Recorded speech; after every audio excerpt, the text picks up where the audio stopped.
কাজ থেকে বেশি কথা বলবো না। আমাদের দলের নাম কি, দলের এজেন্ডা কি? আমি আজকে আপনাদের সামনে ঘোষণা করছি, আমার সুন্দরবন এডুকেশনাল ট্রাস্ট, সেই ট্রাস্ট 35 কোটি তার অ্যাসেট।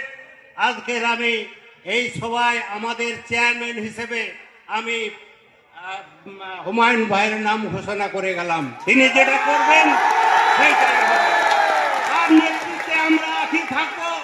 এখানে এই মসজিদ বাবা কালীদাস এখানে এসে উদ্বোধন করে যাবেন, ইনশাআল্লাহ সে ব্যবস্থা আমরা করব।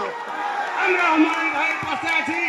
যদি একটা মাথা নয়, যদি আর একটা মাথা দরকার হয়, তাহলে শাহজাহান মল্লিকের মাথাটা আমি আজকে সমর্পণ করে গেলাম, ইনশাআল্লাহ। শাহজাহান সাহেবকে আমার লাখো লাখো শুকরিয়া, সালাম, আদাব জানাই এত বড় একটা সিদ্ধান্ত জনমানুষের সামনে ঘোষণা করার জন্য। আবার আমি আপনাকে সালাম জানাই।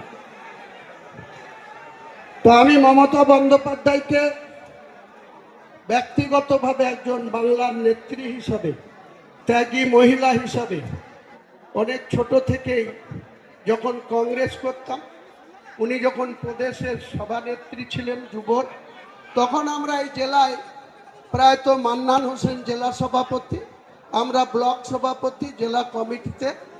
উনি